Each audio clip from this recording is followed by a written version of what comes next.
October 31ರ ಕರಾಳ ನೆನಪು. ಆವತ್ತು ಬುಧವಾರ ಅಕ್ಟೋಬರ್ 31 1984ರಂದು, ಅಂದರೆ ಇವತ್ತಿಗೆ ಸರಿಯಾಗಿ 41 ವರ್ಷಗಳ ಹಿಂದೆ. ಅವತ್ತು ನನ್ನ ಕಾಲೇಜಿನಲ್ಲಿ ಅರ್ಧ ವಾರ್ಷಿಕ ಪರೀಕ್ಷೆ ನಡೀತಾ ಇತ್ತು. ನಾನು ಕೊಠಡಿ ಮೇಲ್ವಿಚಾರಕನಾಗಿ ಕರ್ತವ್ಯ ನಿರ್ವಹಿಸ್ತಾ ಇದ್ದೆ. ಸುಮಾರು 10 ಗಂಟೆ ಅಷ್ಟೊತ್ತಿಗೆ ನಮ್ಮ ಹಿರಿಯ ಸಹೋದ್ಯೋಗಿ ಒಬ್ರು ಬಂದು ಸುದ್ದಿ ಕೊಟ್ರು. ಬರಸಡಿಲಿನಂತೆ ಬಂದು ಸುದ್ದಿ, ಇಂದಿರಾ ಗಾಂಧಿ ಅವ್ರಿಗೆ ಶೂಟ್ ಮಾಡಿದ್ರಂತೆ, ಇಂದಿರಾ ಗಾಂಧಿ ಅವ್ರಿಗೆ ಶೂಟ್ ಮಾಡಿದ್ರಂತೆ ಅಂತಂದ್ಬಿಟ್ಟು. ಮೊದಲು ಅಷ್ಟು ನಾವು ಸುಲಭವಾಗಿ ನಂಬಲಿಲ್ಲ. ಆಗಿನ್ನೂ ಈ ಖಾಸಗಿ ಸುದ್ದಿ ವಾಹಿನಿಗಳಿರಲಿಲ್ಲ. ಡಿಜಿಟಲ್ ಯುಗ ಇನ್ನೂ ಪೂರ್ತಿಯಾಗಿ ಅಸ್ತಿತ್ವಕ್ಕೆ ಬಂದಿರಲಿಲ್ಲ. ಹೀಗಾಗಿ ಸುಮಾರು 1 ಗಂಟೆವರೆಗೂ ಇದೊಂದು ವದಂತಿ ಇರ್ಬೋದು, ವದಂತಿ ಇರ್ಬೋದು, ಇದು ಸುಳ್ಳಾಗಿರ್ಬೋದು ಅಂತ ನಿರೀಕ್ಷೆ ಮಾಡ್ತಾ ಇದ್ವಿ. ಅದರ ಸತ್ಯವೇ ಆಗಿತ್ತು. ಶೂಟ್ ಮಾಡಿದ್ರಂತೆ, ಅವರ ಅಂಗರಕ್ಷಕರೇ ಶೂಟ್ ಮಾಡಿದ್ರಂತೆ ಅಂತ ಮತ್ತೊಂದು ಸುದ್ದಿ ಬಂತು. ಯಾರವರ ಅಂಗರಕ್ಷಕರು? ಇಬ್ರು ಸಿಖ್ ಅಂಗರಕ್ಷಕರಂತೆ. ಕಮಾಂಡೋ, ಸಿಖ್ ಕಮಾಂಡೋಗಳನ್ನ ಅಲ್ಲಿ ಅಂಗರಕ್ಷಕರಾಗಿ ನೇಮಿಸ್ಕೊಂಡಿದ್ರು. ಅವರು ಇಂದಿರಾ ಗಾಂಧಿ ಅವರ ಅವರ ಸರ್ಕಾರಿ ನಿವಾಸ ಮತ್ತು ಅವರ ಕಚೇರಿ, ಅವರ ಗೃಹ ಕಚೇರಿ ಅವೆರಡರ ನಡುವೆ, ಅಂದ್ರೆ ನಂಬರ್ 1 ಸಫ್ದರ್ಜಂಗ್ ರೋಡ್ ಮತ್ತು ನಂಬರ್ 1 ಅಕ್ಬರ್ ರೋಡ್ ಬಂಗ್ಲೆಗಳು, ಎರಡು ಬಂಗ್ಲೆಗಳ ನಡುವೆ ಹಾಕಿದ್ದ ಬೇಲಿಯ ಒಂದು ಚಿಕ್ಕ ಗೇಟು. ಅಲ್ಲಿ ನಿಂತಿದ್ರಂತೆ ಅವರಿಬ್ರು, ಕೈಯಲ್ಲಿ ಸ್ಟೆನ್ ಮಷಿನ್ ಗನ್ ಹಿಡ್ಕೊಂಡ್ಬಿಟ್ಟು. ಒಬ್ಬ ರಿವಾಲ್ವರ್ ಇತ್ತು, ಮತ್ತೊಬ್ಬನ ಕೈಯಲ್ಲಿ ಸ್ಟೆನ್ ಮಷಿನ್ ಗನ್ ಇತ್ತು. ಅವರು ಆಕೆಯನ್ನು ಶೂಟ್ ಮಾಡಿದ್ರಂತೆ. ತುಂಬಾ ನಂಬಿಗಸ್ತ ಅಂಗರಕ್ಷಕರು, ಬಾಡಿ ಗಾರ್ಡ್ಸ್, ಇಂದಿರಾ ಗಾಂಧಿಯವರ ರಕ್ಷಣೆಗೋಸ್ಕರ ಪ್ರಧಾನಮಂತ್ರಿ ನಿವಾಸದಲ್ಲಿ ನೇಮಕಗೊಂಡಿದ್ದ ಆ ವಿಶೇಷ ತರಬೇತಿ ಪಡೆದ ಅಂಗರಕ್ಷಕರಿಬ್ರು. ಅವರು ಅವತ್ತು ಇಂದಿರಾ ಗಾಂಧಿಯವರು ಒಬ್ಬ ರಷ್ಯನ್ ಡಾಕ್ಯುಮೆಂಟರಿ ಚಿತ್ರ ನಿರ್ಮಾಪಕ ಯುಸ್ಟಿನೋವ್ ಅಂತ, ಆ ಯುಸ್ಟಿನೋವ್ ಅವ್ರಿಗೆ ಅವರ ವಿಡಿಯೋ ರೆಕಾರ್ಡಿಂಗ್ಗೋಸ್ಕರ ತಯಾರಾಗಿದ್ರು ಇಂದಿರಾ ಗಾಂಧಿಯವರು. ಮೇಕಪ್ ಮತ್ತು ಕಾಸ್ಟ್ಯೂಮ್ ಆರ್ಟಿಸ್ಟ್ ಎಲ್ಲ ಅವ್ರಿಗೆ ಸಹಾಯ ಮಾಡಿದ್ರು. ಅದೆಲ್ಲ ಮುಗಿಸ್ಕೊಂಡ್ಬಿಟ್ಟು, ತಯಾರಿ ಮಾಡ್ಕೊಂಡ್ಬಿಟ್ಟು, ಅವರ ಹಿಂದೆ ಅವರ ಆಪ್ತ ಸಹಾಯಕ ಛತ್ರಿ ಇಟ್ಕೊಂಡು ಬರ್ತಾ ಇದ್ದ. ಅವ್ರ ಜೊತೆಗೆ ಶಾರದಾ ಪ್ರಸಾದ್ ಇದ್ರು. ಕನ್ನಡಗರೇ ಆದ ಶಾರದಾ ಪ್ರಸಾದ್ ಅವರ ಮಾಧ್ಯಮ ಸಲಹೆಗಾರರಾಗಿದ್ರು. ಮತ್ತು R.K. ಧವನ್ ಅವರ ಬಹುಕಾಲದ ಅತ್ಯಂತ ನಂಬಿಗಸ್ತ ಆಪ್ತ ಕಾರ್ಯದರ್ಶಿ. ಅವರೆಲ್ಲ ನಡ್ಕೊಂಡು ಬರ್ತಾ ಇದ್ರಂತೆ.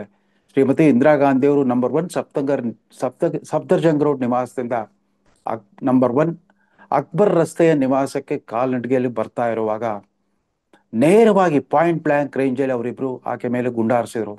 ಮೊದಲು ಬಿಯಾಂಡ್ ಸಿಂಗ್ 3-4 ಗುಂಡು ಹಾರಿಸಿದ, ರಿವಾಲ್ವರ್ನಿಂದ ಗುಂಡು ಹಾರಿಸಿದಂತೆ. ಅದಾದ್ಮೇಲೆ ಅವನಿಗಿಂತ ಕಿರಿಯನಾಗಿದ್ದ ಕಾನ್ಸ್ಟೇಬಲ್ ಸತ್ವಂತ್ ಸಿಂಗ್ ಎಂಬಾತ ಸ್ಟೆನ್ ಮಷಿನ್ ಗನ್ ಸುಮಾರು 25-26 ಗುಂಡುಗಳ ಸುರಿಮರಗಳಿದ್ದಂತೆ. ಅದು ಸ್ಟೆನ್ ಮಷಿನ್ ಗನ್ ನಲ್ಲಿ ನಿರಂತರವಾಗಿ ಒಂದು 26-28 ಗುಂಡು ಹೊಡಿಬಹುದು. ಪಾಯಿಂಟ್ ಬ್ಲಾಂಕ್ ರೇಂಜಲ್ಲಿ ಶೂಟ್ ಮಾಡಿದ್ರಂತೆ. ಇಷ್ಟಾಗ್ಯೂ ಕೂಡ ಮಧ್ಯಾಹ್ನದವರೆಗೂ ಗೊತ್ತೇ ಆಗ್ಲಿಲ್ಲ ಏನ್ ಮಾಡಿದ್ದಾರೆ ಅಂತಂದ್ಬಿಟ್ಟು. ಅವ್ರನ್ನ AMC ಕರ್ಕೊಂಡು ಹೋಗಿದ್ರು ಅಥವಾ ರಾಮ್ ಮನೋಹರ್ ಲೋಹಿಯಾ ಆಸ್ಪತ್ರೆಗೆ ಕರ್ಕೊಂಡು ಹೋಗಿದಾರೋ ಗೊತ್ತಾಗ್ತಾ ಇರಲಿಲ್ಲ. ಸುದ್ದಿ ಕೂಡ ಖಚಿತವಾಗಿರಲಿಲ್ಲ. ಅಂತೂ ಕರ್ಕೊಂಡು ಪ್ರತಿಷ್ಠಿತ ಸರ್ಕಾರಿ ಆಸ್ಪತ್ರೆಗೆ ಕರ್ಕೊಂಡು ಹೋದ್ರು. ಅಲ್ಲಿ ಏನಾಗ್ತಾ ಇದೆ ಅಂತ ಗೊತ್ತೇ ಆಗ್ಲಿಲ್ಲ. ಸಂಜೆ 6 ಗಂಟೆವರೆಗೂ ಕೂಡ ಇಲ್ಲ, ಅವ್ರ ಮೇಲೆ ಶಸ್ತ್ರಚಿಕಿತ್ಸೆ ನಡೀತಾ ಇದೆ, ಡಾಕ್ಟರ್ಗಳು ಶತ ಪ್ರಯತ್ನ ಮಾಡ್ತಾ ಇದ್ದಾರೆ ಅವರ ಜೀವ ಉಳಿಸ್ಲಿಕ್ಕೆ ಅಂತ ಸುದ್ದಿ ಬರ್ತಾ ಇತ್ತು. ಕಡೆಗೂ ಸುಮಾರು ಸಂಜೆ 6:15 ಇಲ್ಲ, ಇಂದಿರಾ ಗಾಂಧಿ ಅವ್ರನ್ನ ಉಳಿಸ್ಲಿಕ್ಕೆ ಆಗ್ಲಿಲ್ಲ ಅನ್ನೋ ಸುದ್ದಿ ಬಂತು. ಸಿಖ್ ಅಂಗರಕ್ಷಕರಿಗೆ ಗುಂಡಿಗೆ ಬಲಿಯಾದ ಇಂದಿರಾ ಗಾಂಧಿ ಅವರು ಅವರ ದೃಷ್ಟಿಯಲ್ಲಿ, ಅವರ ಹಂತಕರ ದೃಷ್ಟಿಯಲ್ಲಿ ಅವ್ರು ಮಾಡಿದ ಪಾಪ ಏನು ಅಂತಂದ್ರೆ, ಕೇವಲ 5 ತಿಂಗಳು ಮುಂಚೆ, ಅಂದ್ರೆ ಅದೇ ವರ್ಷ 1984ರ ಜೂನ್ 3ರಿಂದ 7ರವರೆಗೂ ನಡೆದ ಆಪರೇಷನ್ ಬ್ಲೂ ಸ್ಟಾರ್ ಅನ್ನೋ ಕಾರ್ಯಾಚರಣೆ, ಅಂದ್ರೆ ಸಿಖ್ ಸಮುದಾಯದ ಅತ್ಯಂತ ಪವಿತ್ರ ಸ್ಥಳವಾದ ಹರ್ಮಂದಿರ್ ಸಾಹೇಬ್, ಅವರ ಸುವರ್ಣ ಮಂದಿರ ಅಂತ ಏನಿದೆ, ಗೋಲ್ಡನ್ ಟೆಂಪಲ್ ಅಮೃತ್ಸರದಲ್ಲಿ, ಅದರ ಮೇಲೆ ಸೇನಾ ಕಾರ್ಯಾಚರಣೆ ನಡೀತು. ಯಾಕೆ ನಡೀತು ಅಂತಂದ್ರೆ, ಹಿಂದಿನ ಎರಡು ವರ್ಷಗಳಿಂದ ಇಡೀ ಪ್ರಭುತ್ವಕ್ಕೆ ಮುಳ್ಳಾಗಿ ಕಾಡತೊಡಗಿದ್ದ ಒಬ್ಬ ಸಂತ್ ಜರ್ನೈಲ್ ಸಿಂಗ್ ಭಿಂದ್ರನ್ವಾಲೆ ಅನ್ನೊಬ್ಬ ಧರ್ಮಗುರು, ಒಬ್ಬ ಯುವ ಧರ್ಮಗುರು, ಆತನನ್ನ ಖುದ್ದಾಗಿ ಇಂದಿರಾ ಗಾಂಧಿ ಅವರು ತಮ್ಮದೇ ಆದ ರಾಜಕೀಯ ಉದ್ದೇಶಕ್ಕೋಸ್ಕರ ಆತನಿಗೆ ಕುಮ್ಮಕ್ ಕೊಡ್ತಾ ಬಂದಿದ್ರು. ಯಾಕೆಂತಂದ್ರೆ ಅಲ್ಲಿ ಪಂಜಾಬ್ ರಾಜ್ಯದಲ್ಲಿ ಅಕಾಲಿ ದಳ್ ಅದರ ಶಕ್ತಿ ಕೇಂದ್ರವನ್ನ ಮುರಿಲಿಕ್ಕಾಗಿರ್ಲಿಲ್ಲ ಕಾಂಗ್ರೆಸ್ಗೆ. ಅವರ ಭದ್ರಕೋಟೆಯನ್ನ, ಅಕಾಲಿ ದಳ್ ಭದ್ರಕೋಟೆಯನ್ನು ಬೇತಿರ್ಲಿಕ್ಕಾಗಿರ್ಲಿಲ್ಲ. ಅಕಾಲಿ ದಳ್ಗೆ ಪರ್ಯಾಯವಾಗಿ ಈ ಸಂತ್ ಜರ್ನೈಲ್ ಸಿಂಗ್ ಅನ್ನೋ ಸಶಸ್ತ್ರಧಾರಿ ಒಬ್ಬ ಯುವ ಧರ್ಮಗುರುವನ್ನ ಅವರೇ ಪ್ರೋತ್ಸಾಹಿಸಿ ಬೆಳೆಸಿದ್ರು. ಆತ ಬರ್ತಾ ಬರ್ತಾ ಫ್ರಾಂಕಿನ್ಸ್ಟನ್ ಮಾನ್ಸ್ಟರ್ ಅಂತ ಬ್ರಹ್ಮರಾಕ್ಷಸನಾಗಿ ಬೆಳೆದ್ಬಿಟ್ಟ. ಒಂದ್ಸಾರಿ ಅಂತೂ ಆತ ರಾಜ್ಪಥ್ನಲ್ಲಿ 100 ಮಂದಿ ತನ್ನ ಹಿಂಬಾಲಕರು, ಸಶಸ್ತ್ರ, ಎಲ್ಲ ಬಂದೂಕುದಾರಿ ಹಿಂಬಾಲಕರೊಂದಿಗೆ ಆತ ಪರೇಡ್ ಮಾಡಿದ್ದ, ಪ್ರಧಾನಮಂತ್ರಿ ಅವ್ರ ನಿವಾಸಕ್ಕೆ ಬಂದಿದ್ದ, ಕೇಂದ್ರ ಸರ್ಕಾರವನ್ನ ಕಂಟ್ರೋಲ್ ಮಾಡುವಷ್ಟು ಆತ ಬೆಳೆದು ನಿಂತ. ಕೊನೆಗೆ ಆತ ಮತ್ತು ಆತನ ಹಿಂಬಾಲಕರೆಲ್ಲ ಅಲ್ಲಿರೋ ಸುವರ್ಣ ಮಂದಿರದಲ್ಲಿರೋ ಅಕಾಲ್ ತಖ್ತ್ ಅನ್ನೋ ಒಂದು ಕಟ್ಟಡದಲ್ಲಿ ಒಂದು ಕಾಯಂ ನಿವಾಸ ಸ್ಥಾನ ಮಾಡ್ಕೊಂಡ್ಬಿಟ್ರು. ಅದ್ರ ತುಂಬಾ ಅಕಾಲಿದಳನ ಬೆಂಬಲಿಗರು ಅವ್ರ ಜೊತೆಗೆ ಸೇರ್ಕೊಂಡ್ರು. ಜೊತೆಗೆ ಸ್ವತಂತ್ರ ಖಲಿಸ್ತಾನ್ ಚಳವಳಿಯ ಮುಖ್ಯ ಮಾರ್ಗದರ್ಶಕನಾಗಿ ಆ ಮಟ್ಟಕ್ಕೆ ಬೆಳೆದ್ಬಿಟ್ಟ ಈ ಸಂತ ಭಿಂದ್ರನ್ವಾಲೆ. ಯಾವಾಗ ಭಿಂದ್ರನ್ವಾಲೆ ಮತ್ತು ಆತನ ಸಹಚರರ ಚಟುವಟಿಕೆಗಳು ರಾಷ್ಟ್ರದ ಐಕ್ಯತೆಗೆ ಮತ್ತು ಭದ್ರತೆಗೆ ಕಂಟಕಪ್ರಾಯವಾದವೋ, ಆಗ ಇಂದಿರಾ ಗಾಂಧಿಯವರು ಗತ್ಯಂತರವಿಲ್ಲದೆ ಒಲ್ಲದ ಮನಸ್ಸಿನಿಂದ, ಅದು ಇತ್ತೀಚೆಗೆ ಅವರ ಮಂತ್ರಿ ಪಿ ಚಿದಂಬರಂ, ಕಾಂಗ್ರೆಸ್ನ ಹಿರಿಯ ನಾಯಕ ಪಿ ಚಿದಂಬರಂ ನೀಡಿದ ಸಂದರ್ಶನದ ಪ್ರಕಾರ ಅದು ಅವರೊಬ್ಬರದೇ ನಿರ್ಧಾರವಾಗಿರಲಿಲ್ಲ. ಆವತ್ತಿನ ಗೃಹ ಇಲಾಖೆ, ರಕ್ಷಣಾ ಇಲಾಖೆ, ಸೇನಾಪಡೆಗಳ ಮುಖ್ಯಸ್ಥರು ಎಲ್ಲರೂ ಸೇರಿ ತೆಗೆದುಕೊಂಡ ಸಾಮೂಹಿಕ ನಿರ್ಧಾರ ಅದಾಗಿತ್ತು. ಏನು ಅಂತಂದ್ರೆ, ಸುವರ್ಣ ಮಂದಿರದಿಂದ ಈ ಸಿಖ್ ಬಂಡುಕೋರರನ್ನ, ಶಸ್ತ್ರಧಾರಿ ಬಂಡುಕೋರರನ್ನ ತೆರವುಗೊಳಿಸ್ಬೇಕು ಅಂತಂದ್ರೆ ಮಿಲಿಟರಿ ಕಾರ್ಯಾಚರಣೆ ನಡೆಸಲೇಬೇಕು ಅಂತ. ಅದಕ್ಕೆ ಆಪರೇಷನ್ ಬ್ಲೂ ಸ್ಟಾರ್ ಅಂತ ಕರೆದ್ರು. ಜೂನ್ 1ನೇ ತಾರೀಕು 1984 ಅವರು ಇಂದಿರಾ ಗಾಂಧಿ ಅವರು ಆದೇಶ ಕೊಟ್ಟರು. ಅದೇ 2 ದಿನಗಳ ನಂತರ ಜೂನ್ 3 ಭಾರತದ ಸೇನಾಪಡೆಗಳ ಒಂದು ತುಕಡಿ ಸುವರ್ಣ ಮಂದಿರವನ್ನು ಪ್ರವೇಶ ಮಾಡಿತು. ಅದರ ಇಡೀ ಕಾರ್ಯಾಚರಣೆ ಸೂತ್ರಧಾರಿ ಆವತ್ತಿನ ಸೇನಾ ದಂಡನಾಯಕನಾಗಿದ್ದ ಜನರಲ್ ಎಸ್ ಬೇವೂರ್, ಬಹುಶಃ ಅವರು ಕರ್ನಾಟಕ ಮೂಲದವರು ಅಂತ ಕಾಣುತ್ತೆ. ಜನರಲ್ ಬೇವೂರ್ ಅವರು ರೂಪಿಸಿದ ಈ ಕಾರ್ಯಾಚರಣೆ ಮುಖ್ಯಸ್ಥರು ಅವತ್ತು ಬ್ರಿಗೇಡಿಯರ್ ರ್ಯಾಂಕ್ ನಲ್ಲಿದ್ದ ಕುಲ್ದೀಪ್ ಸಿಂಗ್ ಬ್ರಾರ್ ಸ್ವತಃ ಸಿಖ್ ಸಮುದಾಯದವರು. ಅವರು ಆಮೇಲೆ ಆ ಕಾರ್ಯಾಚರಣೆ ಮುಗಿದ ಮೇಲೆ ಹೇಳ್ಕೊಟ್ಟಿದ್ದಾರೆ, ಅವತ್ತು with prayer on our lips and devotion in our heart we walked barefoot into the holy Golden Temple ಅಂತ. ನಮ್ಮ ತುಟಿಗಳ ಮೇಲೆ ಪ್ರಾರ್ಥನೆ, ಆಮೇಲೆ ಆತ್ಮದಲ್ಲಿ ಒಂದು ಶ್ರದ್ಧೆಯನ್ನಿಟ್ಟುಕೊಂಡು ಶುದ್ಧ ಭಕ್ತಿ ಸಮೇತ ನಾವು ಬರಿಗಾಲಲ್ಲಿ ಸುವರ್ಣ ಮಂದಿರವನ್ನ ಪ್ರವೇಶಿಸಬೇಕಾಯ್ತು ಅಂತ ಅಂದ್ಬಿಟ್ಟು, ಭಾರತೀಯ ಸೇನಾಪಡೆಯ ಆಕ್ರಮಣ ಅದು ನಿರೀಕ್ಷಿತವೇ ಆಗಿತ್ತು. ಅದಕ್ಕೆ ಅವರು ತಯಾರು ಆಗಿದ್ರು.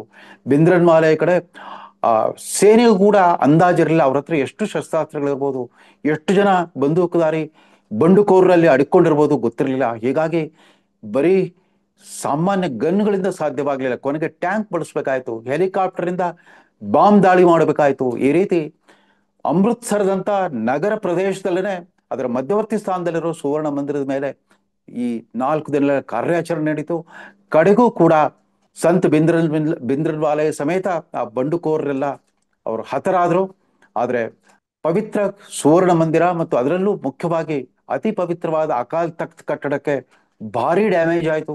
ಸಿಕ್ಕಾಪಟ್ಟೆ ಆ ಕಟ್ಟಡವೇ ಕುಸಿದು ಬೀಳೋ ಸ್ಥಿತಿಗೆ ಬಂದಿದ್ದು, ಧ್ವಂಸಗೊಂಡಿತ್ತು.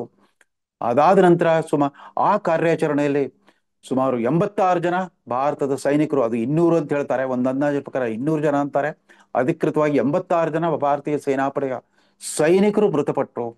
ಸುಮಾರು 4,000 ಜನ ಈ ಬಂಡುಕೋರರು, ಅಲ್ಲಿ ಆ ಸಿಖ್ ಉಗ್ರಗಾಮಿ ಬಂಡುಕೋರರು ಅವರು ಹತರಾದ್ರು. ಈ ಕಾರ್ಯಾಚರಣೆಯನ್ನು ಯಶಸ್ವಿಯಾಗಿ ಮುಗಿತು. ಆದ್ರೆ ಇಡೀ ಸಿಖ್ ಸಮುದಾಯದಲ್ಲಿ ಅತ್ಯಂತ ತೀವ್ರತಮವಾದ ಒಂದು ಆಘಾತ ಉಂಟಾಯಿತು, ಕಂಪನ ಉಂಟಾಯಿತು. ಸಿಖ್ ಸಮುದಾಯದವರೆಲ್ಲ ಇಡೀ ದೇಶ ವಿದೇಶಗಳಲ್ಲಿ ಆವತ್ತಿನ ಭಾರತ ಸರ್ಕಾರದ ವಿರುದ್ಧ ಪ್ರತಿಭಟನೆ ನಡೆಸಿದ್ರು.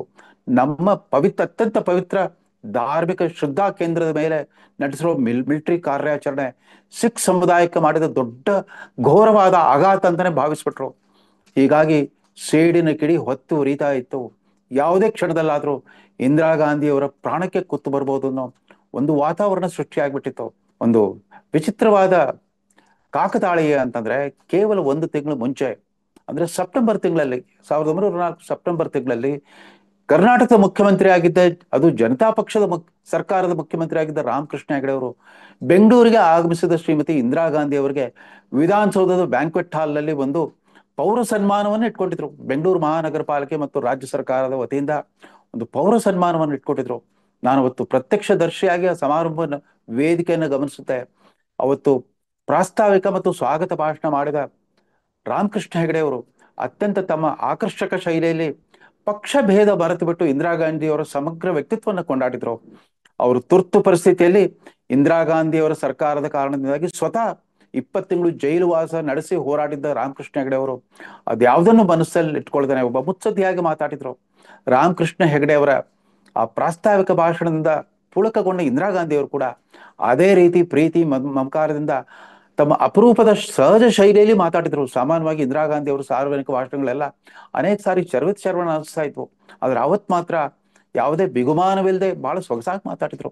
ತುಂಬಾ ಎಲ್ಲರಿಗೂ ಪಕ್ಷಾತೀತವಾಗಿ ಸಂತೋಷ ಸಂಭ್ರಮವನ್ನುಂಟು ಮಾಡಿದ್ದ ಈ ಸಮಾರಂಭ ನಡೆದ ಒಂದು ತಿಂಗಳಲ್ಲೇ ಆ ಕರಾಳ ಬುಧವಾರ ಅಕ್ಟೋಬರ್ 31 ತಮ್ಮ ಅಂಗರಕ್ಷಕರ ಕೈಯಲ್ಲೇ ಹತರಾದ್ರು ಶ್ರೀಮತಿ ಇಂದಿರಾ ಗಾಂಧಿ.